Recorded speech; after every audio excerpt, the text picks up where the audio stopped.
All right, we're live.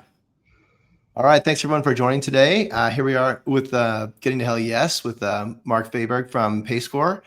Now, reminder everybody listening in here. So, Getting to Hell Yes. One of the things we're trying to dig in on is this kind of the change in the buyer's journey. For years and years and years, sellers are out there persuading everyone. It had a bad name to it, but really, one of the things that we're finding in the world today is that the buyers have a tremendous amount of power. And they know more than ever before. They a lot of times know more about our competitors than we might. And so the whole point of Getting to Yes is finding buyers that are looking to solve a problem, and they've articulated that problem. They know about that problem, but they may not know all the solutions out there. And so one of the things we're out there talking about and Getting to Yes is trying to find the buyers that are they've articulated their problem enough. They know it. They're looking for it, and they're following the modern buyer's journey. And one of the things that we're always seeking in the Getting to Yes conversation is what's going on in their life, what's forcing them to change, what kind of time wall are they facing, so that they, whereas they need to change. So today we got Mark from PayScore, and with that intro, Mark, if you could just give us a little bit about your background, and then how'd you end up in this role, and then ultimately we'll get into who's your ideal Hell Yes buyer. That sounds great. I appreciate it, Guillermo. Excuse me. Yeah, the thing that brings me to the table with PayScore is having started a handful of other companies, other technology companies. Started a wireless phone company over in Europe, came back to Seattle, started a BizOps software solution to automotive dealerships. We sold that company. Started a couple of companies in healthcare and healthcare adjacent spaces. Those didn't quite get the uptake in one case, so we killed it. The other one, we were up against a patent fight that we knew we couldn't afford, so we put that baby on ice. And maybe after PayScore's exit, we can reconstitute that one. So it's a really good opportunity. That's for another conversation. But I came into starting this company, PayScore, by virtue of having consulted to a commercial property outfit that was managing assets, commercial assets, on behalf of their tenants in common or their pro rata shareholders in office buildings, industrial parks, medical, dental facilities, that sort of thing, and help them kind of get their leadership team in order. We brought the property management discipline in-house. That was a fee they were giving away, which was a head scratcher to me, because it's a nice tidy 5% fee, especially when at that time they had 1 million square feet under management. We grew that to about 2 million square feet under management. About my 15 months of engagement, I brought the property management discipline in-house. About the same time, the wife and I started getting investment properties for our own purposes. And now, guess who? Yours truly is the expert in property management. So I'm managing our assets. And I very quickly came to see that there were a lot of inefficiencies in the daily activities of the property manager, and kept zeroing in on one specific slice of that set of daily activities. Was really kind of two slices that I think of that are the most broken. One of them is managing the maintenance or work order process, trying to coordinate and orchestrate the actions of vendors related to fixing repairs or addressing maintenance items. Not going to touch that one. Leave that to others who are a lot smarter than I am. We'll take that for you. And the other big broken piece was trying to verify somebody's income. Historically, the problem has been for property managers, how do I know how much my potential future occupant makes? Can they afford to meet their monthly rent obligation? And the way they've been trying to solve for that problem, literally for generations now, is by looking at pay stubs and looking at bank statements, which in the early days, kind of pre-internet, you'd show up for your apartment tour with your pay stubs printed out, maybe your bank statements in tow, and you just hand over a copy of those along with your paper application that you filled out on a clipboard after you took a tour of the property. Well, fast forward 20 years, there's this thing called the internet. And so in so many ways, it's an incredibly valuable tool for so many reasons, but it also facilitates opportunities for nefarious behavior, particularly in today's day and age with the advent of AI-generated imagery. It literally takes 2-3 minutes to conjure up an entirely convincing version of a pay stub or a bank statement, for that matter. So now I, as a property manager, am requesting that information of my potential future occupant. I get a pay stub, I get a bank statement from them. I have absolutely no idea whether that document is valid. No idea. There's no way for me to know. So PayScore has taken an entirely different approach. It's data first. We look at the source data of the prospect to understand their deposit history and provide a measure of income stability to the landlord. So they've got now a defensible decision-making model to truly understand the capacity of that individual or that household to meet their monthly rent obligation. It's an entirely different point of view, different perspective. Doesn't rely on trying to guess whether a document's falsified or using enhanced optical character recognition and enhanced OCR to try to find some flaw or differentiation and, from one sentence to the next, or font type and this sort of thing, whether the document's been modified. That's a game of whack-a-mole. And I'll tell you, anyone who's trying to verify a document using enhanced OCR that they're now curiously, magically calling AI for some reason. It's not AI. Excuse me. It's a fool's game. It's a game of whack-a-mole. You can do a Google search or a Bing search and ask for make fake pay stub free online. You get at least 500,000 hits on that query, maybe 3.5 million hits on that query. So you're fighting against a hive mind who's always going to be one step ahead of you in terms of conjuring up a more convincing document. So we just avoid together. Even if you took an existing pay stub, you just put it in Canva, you can just change it. It's not that hard. No, it's really, really easy. And there are services you can pay somebody $20 to do it for you. Yeah. And they'll guarantee approval. And that's one of the things that's been really kind of fun and gratifying is to see, the folks on TikTok, folks on Reddit, giving counsel, giving advice about how to overcome these systems. And invariably they'll say, well, if your landlord's using PayScore, move down the street. Really? Yeah, you're not gonna be able to beat that system. But if they're using one of these, click on the link and we'll show you how. Yeah. Wow. Do you find like when you take a look at these people trying to do this, these are obviously undesirable renters, right? Yeah. You want to have them begin with. This is how they're opening the game up. And then the rental fraud happening. Like, do you find that there's a rental fraud, like not just the not paying your lease, but is there other compounding events that emerge, that are other costs that need to be that operators or property management companies need to be aware of? Sure. Yeah. I mean, there's a lot of time spent trying to figure out how to treat an occupant that may have moved in under false pretenses. Mm-hmm. There's this whole recovery collection cycle. There's an eviction process that varies jurisdiction to jurisdiction. So let's say your portfolio spans cities, counties, states. Right. There's 39,000 jurisdictions in the United States. You got to be a legal expert in the eviction proceedings in each and every one of those jurisdictions. Well, guess what? You have to be if you're moving in these tenants on false pretense.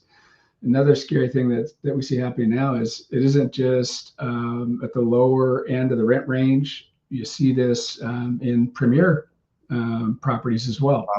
Penthouse suites, people know they can beat the system. They move in, provide this documentation that says, they're making $400K a year. They just move in and don't pay rent because they know they can get away with it. They know they can get away with it. And another scary thing that's happening is once you finally get them out to vacate the premises, they're taking the appliances and rolling up the carpet and leaving. Yeah, that's the part that I was expecting, right? They're not just moving out. Right. Yeah. Yeah. If they like the blinds, they'll take those along, but they're at least taking the appliances because they can, sell them on Craigslist for $800 or something. I don't know what to do. Move them into the house if they start squatting in. Is it especially vulnerable? I mean, obviously right now there's a ton of conversation on centralization. Leasing is where things started in a centralization perspective because it makes a lot of sense. Or maybe property admin and then leasing, or maybe general admin. But when we take a look at like the potential for fraud, is it more likely when you've got a decentralized system versus a centralized system? I really don't think so, because it's a function of the information you're using to underwrite that applicant, whether that's a centralized compliance team or if it's still the leasing agent on site. Yeah. You're still relying on someone to look at information. And so the real question is the information they're relying on valid and of use? Mm-hmm. If it's an applicant shared document, probably not. PayScore is reporting income stability directly from the source. It's the deposit history from their bank account. There's no ifs, ands, or buts about whether the data is valid. It is source data. Either the money landed in their deposit account or it did not. Right. Gotcha. So when you're taking a look at, so with that as context, when you're looking at Hell Yes, there's 44 million rentals in the US right now, units. You're talking to property managers. There's 5 property managers to talk to. You've got 1 hour to talk to. Who are you choosing? Well, the belly of the beast, really, if you kind of zoom out and look at the composition of this market, who's running or operating those 44, 45 million units. Everybody likes to talk about the NMHC top 100. Yep.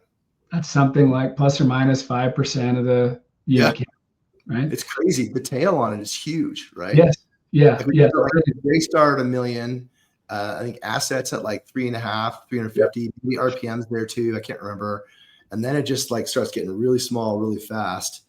And then it's like, like I think it tails out at like 15,000 and then 10,000. It's an 80-20 thing.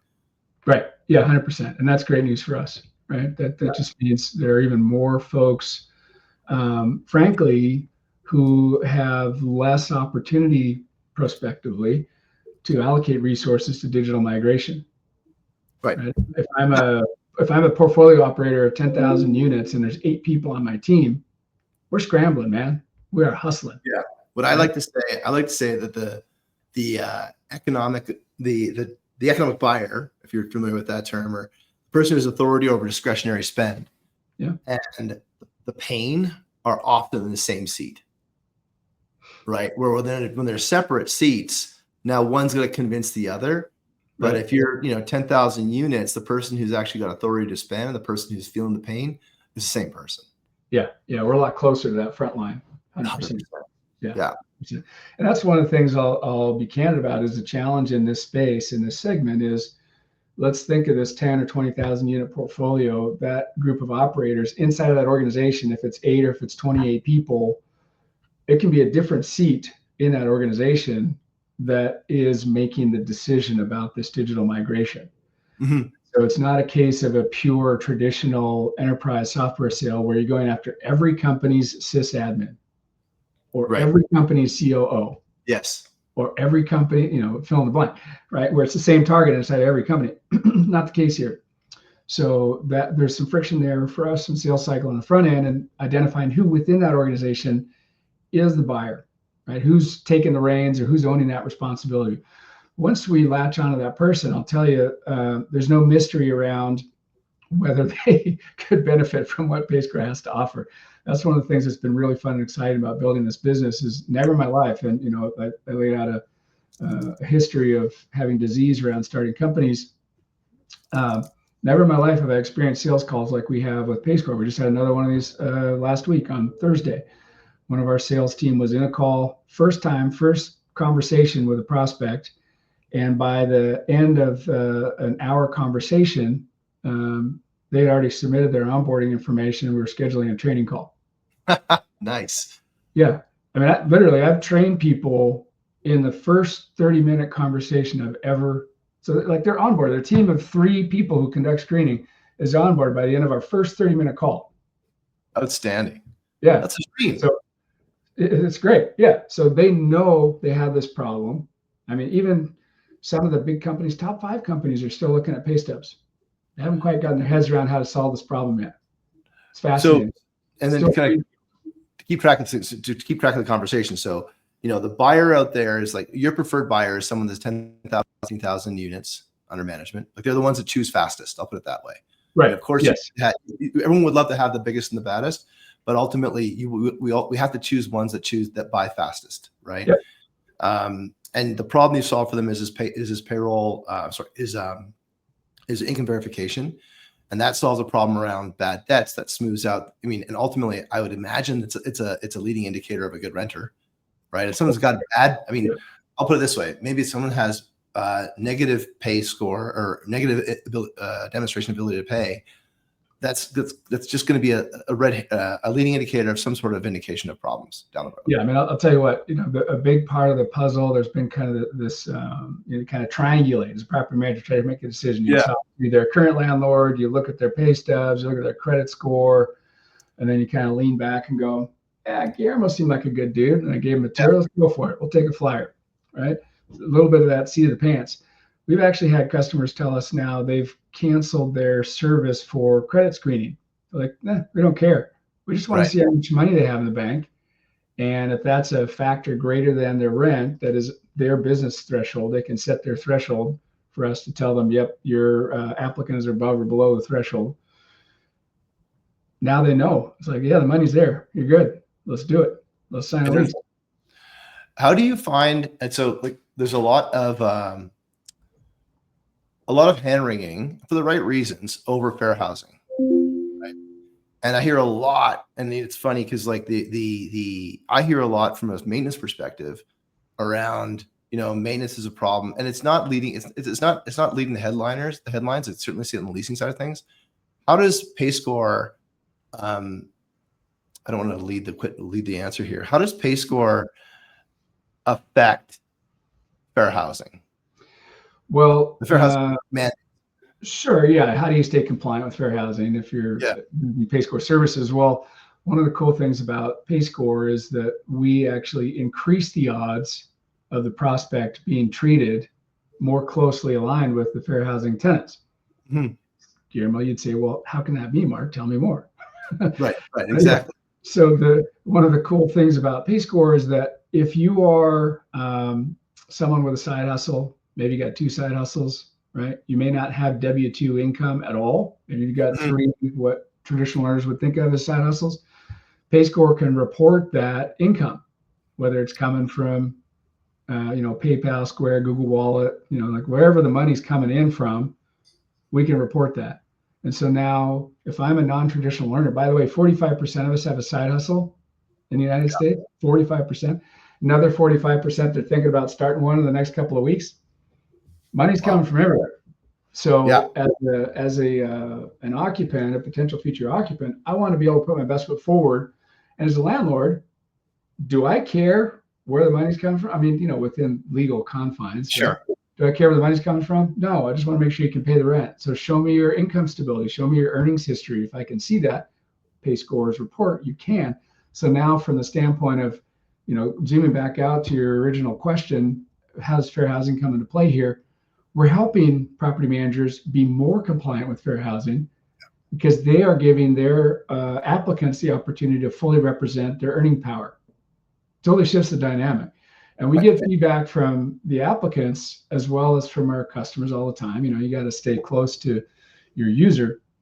We get feedback from applicants telling us, man, this is great. It's the first time I didn't have to go landlord shopping in order to be able to tell my income story. Or, I've been a bartender for 15 years. First time I got the apartment on the first try because I could illustrate, I could defend how much money I make. Gotcha. The fastest I've ever been approved. I got 3 jobs and trying to hold it together, and I did this on my phone, driving from one job to the next job.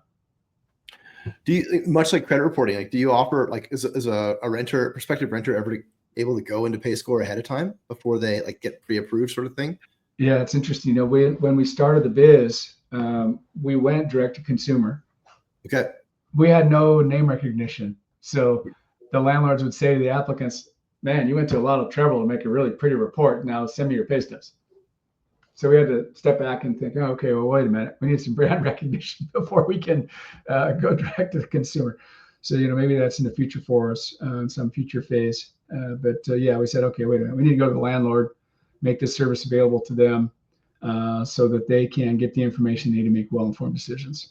And we find, coming back to the fair housing thing, we find a number of our customers, particularly the larger enterprise accounts, they will set the use of PayScore as a requirement. It's a mandate. They say right in their application criteria, if you want to be considered an applicant for any of our communities, you have to go through this process. Gotcha. So like framing it back to the buyer side of things, person who's having the problem, what are they going to Google? Let's assume, like, let's go with the model that people search before they discover. Sure. And they typically search in a search engine. What would they be typing into Google before they find you? Sure. Income verification. How do I verify an applicant's income? Mm-hmm. And it's messy because there's a lot of competition for that response from the guys and gals who are conjuring up fake pay stubs. Oh, right. A lot of overlap there. Yeah. And those are just AdWords. Yeah. Oh, so interesting. A lot of competition there for mind share. So how do you separate yourself from the mix in that, like in those results? Yeah. Well, algorithms are a beautiful thing, right? You just iterate, optimize, iterate, optimize, iterate, optimize, right? We have, excuse me, we have on our team the marketing brain power that did this work for Bing search, Microsoft's Bing search. Yeah. Running thousands and thousands and thousands of iteration of word choice, word placement, image choice, image placement to iterate and optimize. And so we're always running in the background. How do we organize thought so that people who are looking for our service most easily find it, and the message that they see and they hear resonates with the actual problem that they're living daily. And the nice thing about your query is that there's enough people looking for that query, probably on both sides of it, that it creates enough data that you can actually can sort through all the results. So your buyer, when they've done the Google search, they've seen their alternatives out there. Like, why do they choose? Like, why do they decide to change now? What's their time wall? Sure, there's a couple things going on. I mean, if you look at a NMHC survey last year, I think it's 93% of all property managers facing fraud in their daily activities. It's just obscene, right? Yeah. So they're hard up against that. We're seeing now with the cost of money having doubled, right? There's downward pressure on rent rate growth. And so it's time to focus on operating margins. Mm-hmm. How do you eliminate bad debt? How do you reduce bad debt? Well, you don't let bad debtors occupy your communities in the first place. Okay, we got to get a handle on this fraud situation, right? We can't have 3 people on the team putting on their green visors, pulling their chairs over in a corner and studying a single pay stub, try to figure out if it's any good. Yeah. Right? So take that out of the equation entirely. And so, by reducing maybe from 2 weeks of stop-start, 10 daily disruptions, trying to collect somebody's pay stub, you can get it done in 10 minutes, right? And it's defensible data, it's source data. Yeah. I mean, the big thing that we're seeing from a maintenance side of things is that the defensibility piece, like, it's a real thing, like, especially with the cost of money, with I'll say, like, not only are property investors being squeezed, but the renters are being squeezed as well right now. Yeah. And so they, if there is a situation where there is an unfortunate eviction, then all of a sudden all the lawsuits can start flying, and there's ambulance chasers seeking people that are looking to, get blood out of the landlords. And so, or the owners. And so it's an interesting, it's a very dynamic world right now where the rules are being reset with how this whole experience happens.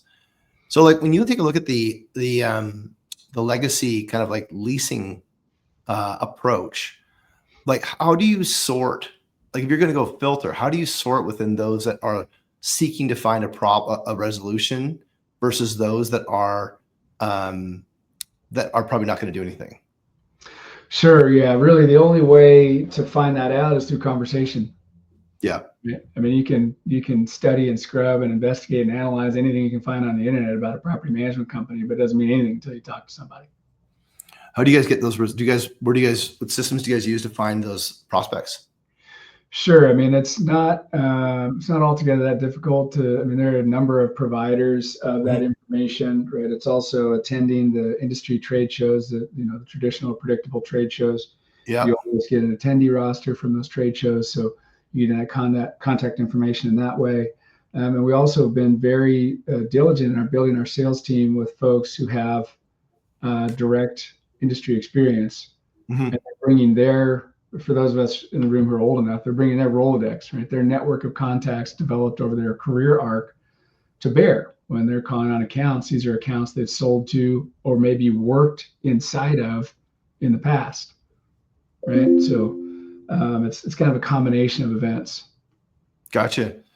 And do you? I mean, I'm feeling the same thing, right? With respect to our business. Like, we're looking to make a name for ourselves in the luckily for us, a lot of people talking about centralization, a lot of people talking about maintenance. We don't have to invent a story. The story already exists, right?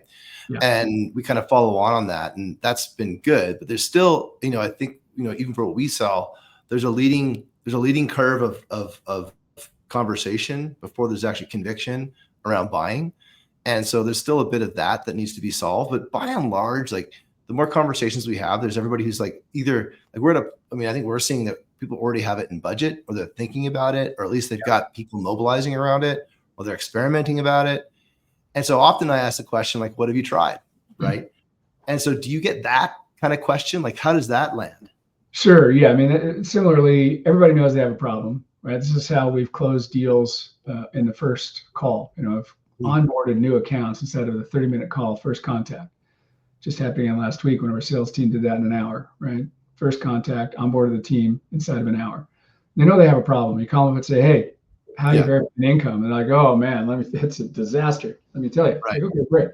So we got a better mousetrap. Can I show you? You got 5 minutes? Show them the demo. Like, wow, this is amazing. How do I start using it? You got 10 more minutes? Okay. They're onboarded. That's perfect. Yeah. Yeah. It really is. And so, yeah, like you say, there's no trying to define or convince them they have a problem. There's no, like, no, trust me. I know you guys are struggling in this little piece of your sandbox. No, man. Everybody knows fraud's a huge issue. And they know they're struggling to address it. And when we can tell stories of our customers calling us to celebrate having reduced their bad debt from 600K to 30K inside of 6 months, wow, that gets people's attention. When we can say, our customer success team was talking to one of our customers and they said, look, I would quit if my boss walked in right now and said, we're pulling the plug on PayScore. I'd stand up, hand over my keys, hand over my badge, and walk out. I quit on the spot. We're like, whoa, wait a minute. That's pretty hot. Why? Tell us more. So look, we've been using PayScore for 18 months. Our delinquency rate is 0%. Any questions? I need you guys. 0% delinquency, right? We had somebody else make PayScore a condition of employment. They were being recruited away to a new property management company. Yeah. And she told our team, hey, guess what? I'm being recruited. I think I'm going to take the job, but I told them I'd only take it if they onboard with you guys, because I can't live without PayScore. That's outstanding. Yeah. So when we can tell these stories to potential customers, it perks their ears, to say the least. Bad debt's kind of a sneaky cost because it sits as a liability or as a receivable for a while, right? It kind of like festers and manifests. And then ultimately you've got to kind of realize at some point in time, you've got to go and pull the trigger on it, right? And either it's a year end or it's a time duration at the unit level or whatever it is.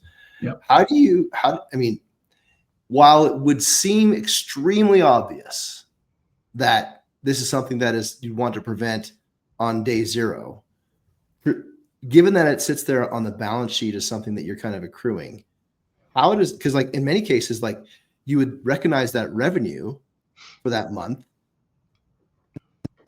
it just goes into receivable and then it doesn't get paid. And so then it slides into bad debt. That could be 3 months. That could be 6 months before that happens. Yeah. Is it the case that you're talking to people that have already felt that pain and they've already kind of like, they're at a point where they got to write off bad debt? Or is it they have a line of sight to what might happen if they don't solve the problem? Well, it's a little bit of a mix. One of the points of objection we'll get is, look, I've been in this business for 30 years. It's working. Yeah. I got the nice car. I got a big boat, and my business is running. Bad debt is just part of the cost of running business. So we do run into those folks who are still not interested in having that extra $570,000 in their pocket for some reason. That'll get you a pretty nice boat, at least a down payment on a really nice boat. Yeah. And so it's helping them see that, embrace the small amount of time it takes to make this shift. And our customers tell us their teams are doing their work twice as fast now. So it isn't just eliminating the bad debt, it's also reducing an allocation of resources to dead end activities. So there's productivity gain there as well. So it's kind of a backward way of answering your question, but I think that counterpoint sort of spells out what we run into and what gives them compunction about making a change. It's these downward pressures of some macro trends right now that are shifting how people are thinking about it. Rent rate growth is stable, not really going up. I mean, there was 10, 15 years of free money. Yeah, we just raised rents 5 to 8% every year. Life is good, right? So that just ended. Now they're having to get back to professional management. And so they're really zeroing in on, and they're getting pressure from the owners too, right? Because the owners have grown accustomed. They may only have been in the ownership cycle during that period of annual rent increases. And now they're like, what do you mean the rent's not going up? What are you talking about? Well, then presumably for a manager, right? Like, and this kind of leads to the next question of who do you sell to, the operator or the owner? And the owner wants the cash in, but the fee manager, in many cases, they get paid on collected revenue, collected rent. Right. They're not going to get paid. They're very motivated to activate something to defend against that. Because like, imagine it, you're a regional, you've made a forecast of what your revenue looks like. You've included revenue that's going to look like that eventually becomes uncollectible. And then you go and you find out after you've reported rent levels to the owners that rent wasn't going to be collected. And then now, and I can just see that right. the hands are pointing everywhere, right? Because the hands are pointing for their leadership that they've just reported on a revenue forecast that this isn't going to be hit because there's going to be some deductions there. And they've reported back to their investors, the owners, sorry, that they're going to be, that rent is going to be there. And that's not there. This is two really uncomfortable conversations that the regional's got to have, right? Right.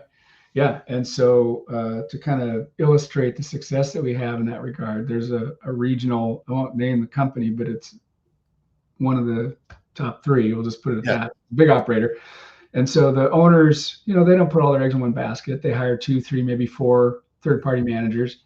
So a similar case where, this PMC had a segment of the portfolio, and she went to her owner and said, look, I know we're never going to manage your entire portfolio, but you've seen the numbers we're putting up with PayScore. You guys should be using PayScore across your whole portfolio. Do you want an introduction? So we have our customers selling into their customers our services.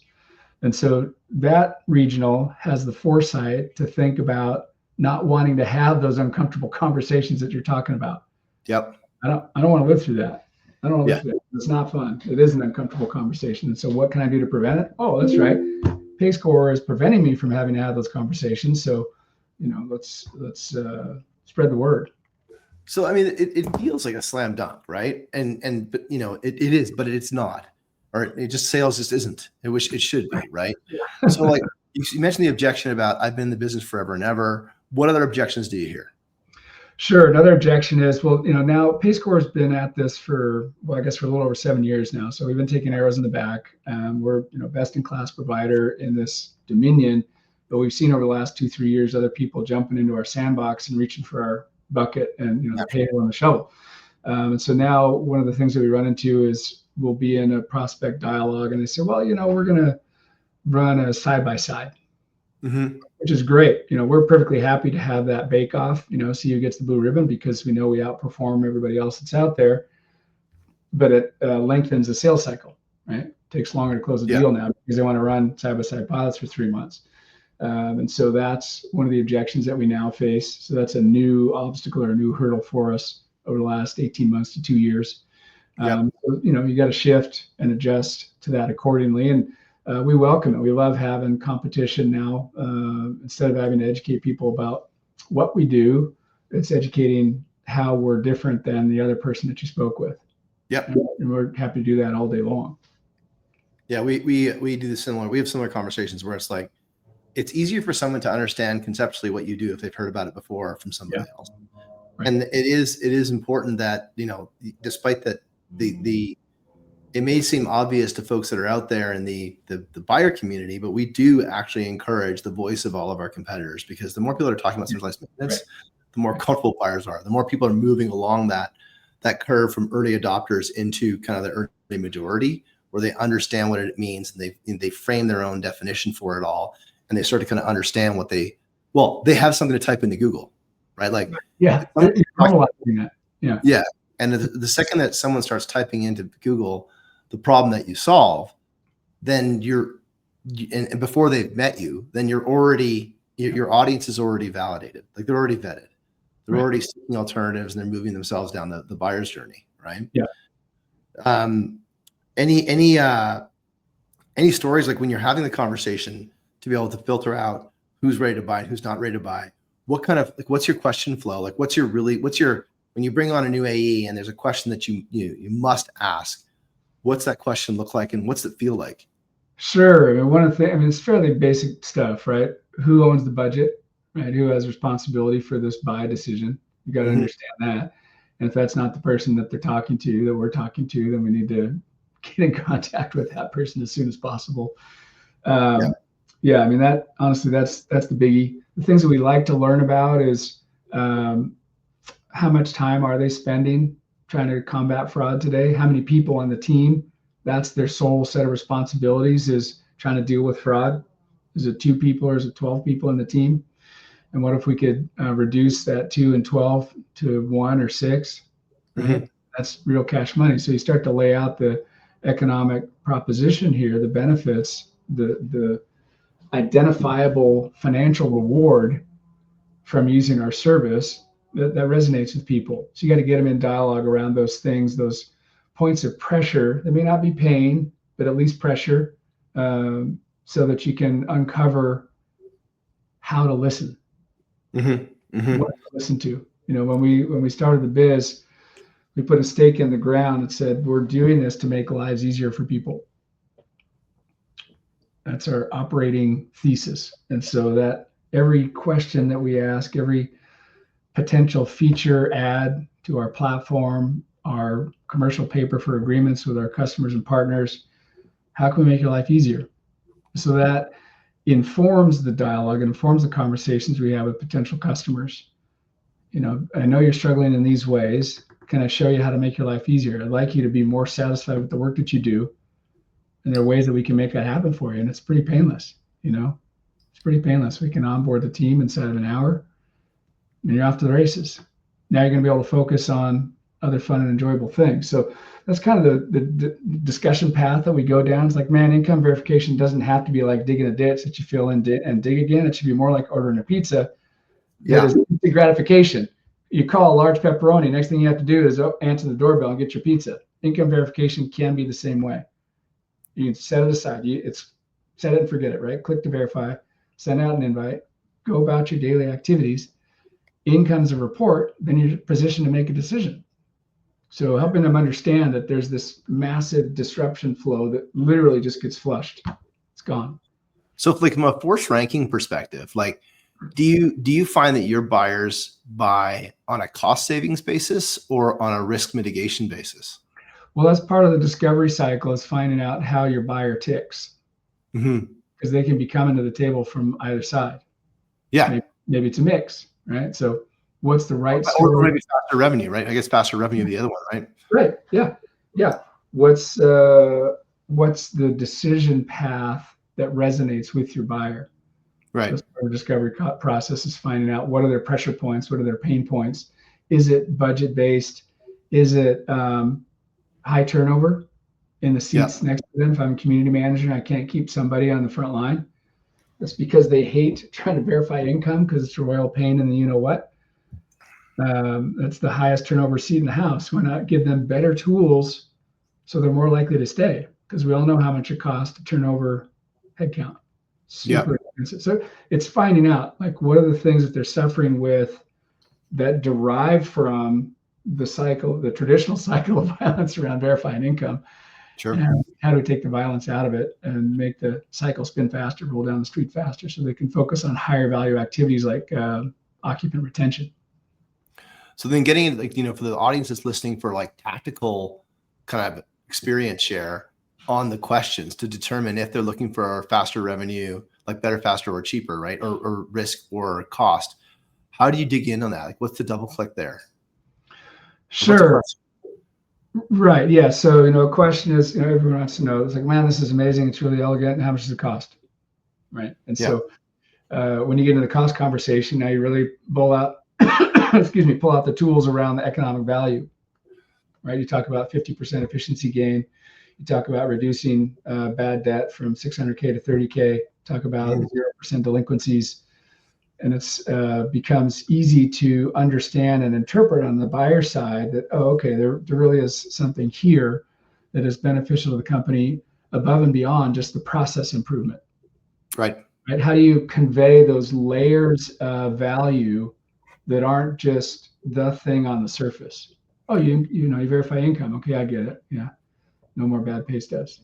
We find a similar experience in that, like, when we talk to folks that are looking for just simply a process improvement, they're more slow to buy. Yeah. And those that are really suffering from, like, our side, like, and it's taken us a lot of time. And again, to your point, that it's not obvious for everybody. It's not a straight pitch for everybody. Like, is it a cost mitigation, or is it a risk mitigation, or cost, lowering or risk mitigation? Because like often we find that people are trying to mitigate talent, and the absence of talent creates more of a burning platform than the ability to save costs.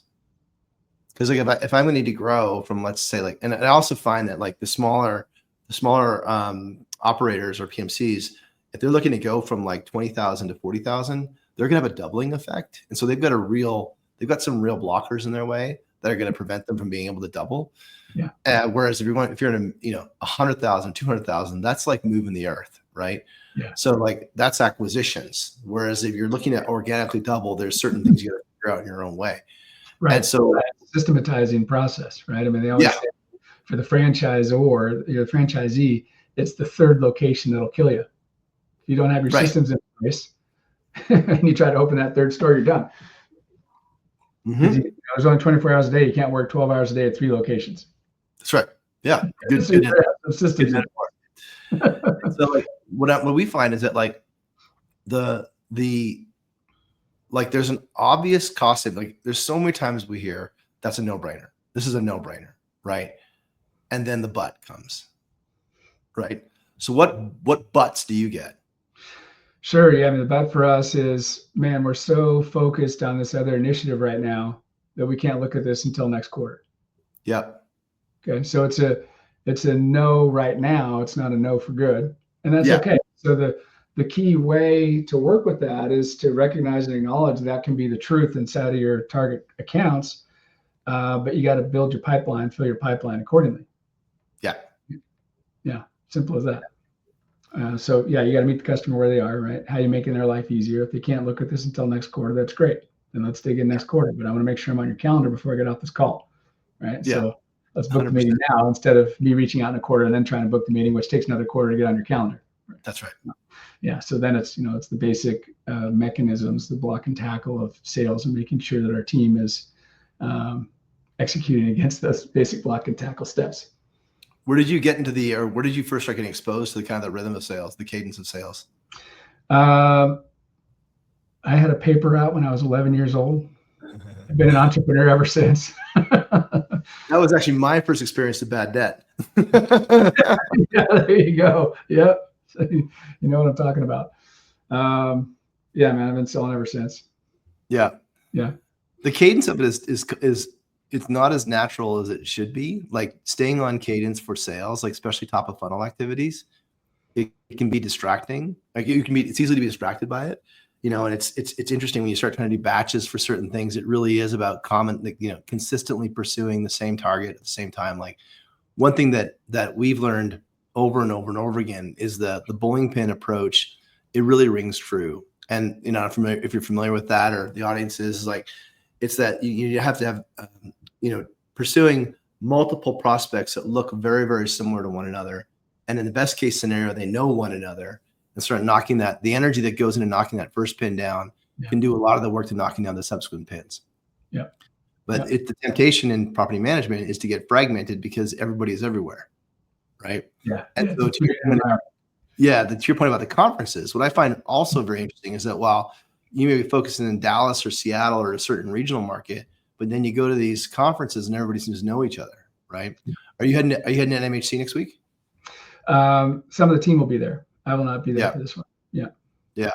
Yeah. No, and so right now, like I'm sure like a lot of people were lining up our conference schedule for the year, and it's just like, Jesus, seems like there's one every single week. Right. Yeah, there is. Yeah, it's easy to get distracted and to chase the shiny metal object, right? You have to put a harness on your internal lab tendencies and not chase every squirrel, Yeah, 100%. Yeah. So you take a look at like folks that either that you're bringing on or people you mentored entrepreneurs for years. So when you're talking about getting to hell yes, what's the one piece of advice you typically offer to folks that are looking for some help? Well, I think it's a function of the role. Like if somebody's thinking about starting a company, I try to talk them out of it. I'm just kidding. Yeah. But, if you're bringing somebody on in the sales environment, it's really trying to understand, what are their pressure points? What are their pain points? And are they hardwired to have what I call consistent persistence? Mm-hmm. are they hardwired to be able to deliver a consistent persistence that yields success? I mean, look at the most successful salespeople. They have a short-term thinking problem. Mhm. I don't know if you're a soccer fan or football fan, the rest of the world calls it the goal scorers, the strikers on the team, shot after shot after shot, right? One Yeah. out of every 5, 1 out of 8, maybe goes on target, goes in. They have to forget about the last attempt right away. If they linger on that last attempt, the next attempt's never coming. Right. So the best sales execs have that same mentality where, okay, I didn't get this one, and go get the next one. Yeah. And the next one, the next one, the next one, next one, right? You got to be, to your bowling pin analogy, you got to be there trying to push more pins over all the time. Yeah. All the time. It's like this endless loop of pins all the way down the lane to extend that. But I find it easier to adopt the mentality that you're talking about when I've come to accept that it's not up to me to convince them. It's up to them to be ready. Yeah. Yeah. And so like the no's aren't personal. They're just not, typically it's either bad timing, and there's always something to improve on, right? There's always a call to review, and I talked too much, or I didn't, double click on this. But ultimately, people, especially for novel ideas, they really need to be looking for a problem to solve. And if you're unable to articulate or double click on that problem, then you're going to kind of have a lot of deals that go out the side door. Yeah. And that's that's very hard to resist as a founder, entrepreneur, CEO, right? Yeah, it's about repetition. For us, it's at bats. Mm-hmm.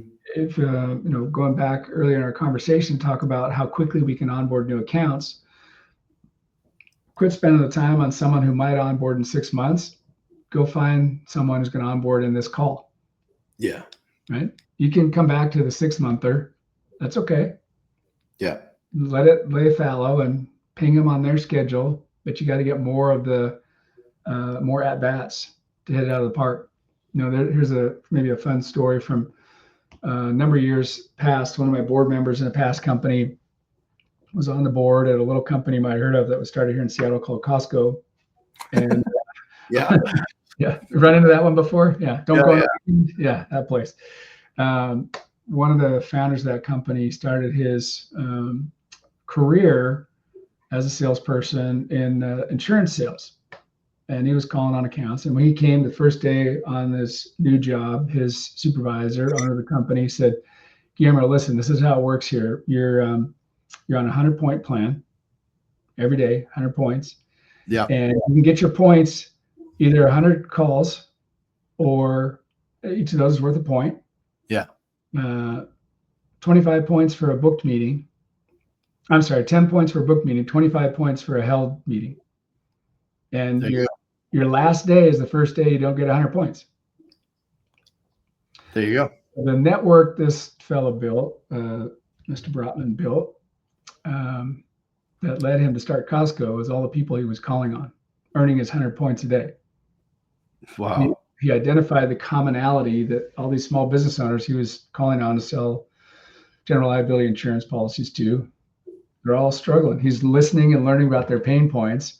Germinated this idea that they all have this common thread. They all need napkins for their restaurants. Where are they going to get their napkins? Well, they're buying them at the grocery. Where are they getting their cups for their restaurant? Buying them at the grocery. It's like, right. So, there can be side benefits coming from the discipline of exercising consistent persistence. Yeah. Well, it's the like go out and get, the win is go get 100 no's. And I've never met anybody who's got 100 no's in a row. Yeah. Right. Yeah. Very cool. So how, people want to get a hold of you. How should they get a hold of you? Mark at PayScore.com. Pretty simple. Nice. Very simple. All right. Yeah. And then who should we talk to next? Oh man. A couple of guys that occur to me. You could talk to my buddy Ed Carey at Audience Town. He's doing some cool stuff in this space. If you want to get outside of this space, Aaron Ambruski at a company called Hest. They're bringing more comfortable sleeping to outdoor enthusiasts. We got a Very major cool. improvement to the outdoor mattress and related ancillary sleeping-based products. Pretty cool story about how he's built that company. It's always interesting to hear people who are bringing new products into existing markets because they do have to differentiate. Like I had a good chat with Todd Thorpe on challenger brands, right? And the go-to-market for a challenger brand is different than a go-to-market on in an existing category, right? And it's fun to hear how that goes. Well, Yeah. that's very cool. I'll reach out to those guys independently and lean on you for an intro. Sure. To everyone listening, so listen to the podcast. We're on Apple, we're on Spotify. Mark, really appreciate your time today. I think the power of persistence message that you're ringing through is something that everyone's got to feel these days, even on a leasing side, right? Even on, I mean, in the doors, we're not taking orders anymore, right? Right. It is about being a product that is worthwhile to be attractive. Then ultimately using PayScore to make sure you don't have the back end, right? Exactly. Outstanding. Thank you for your time today. Really appreciate it. Thanks everyone listening in, and look forward to us. We've got another call with Conrad from Elevate OS, and this week. I think we've got another one later on in the week, but we'll catch up with that one. Take care, everyone. All right.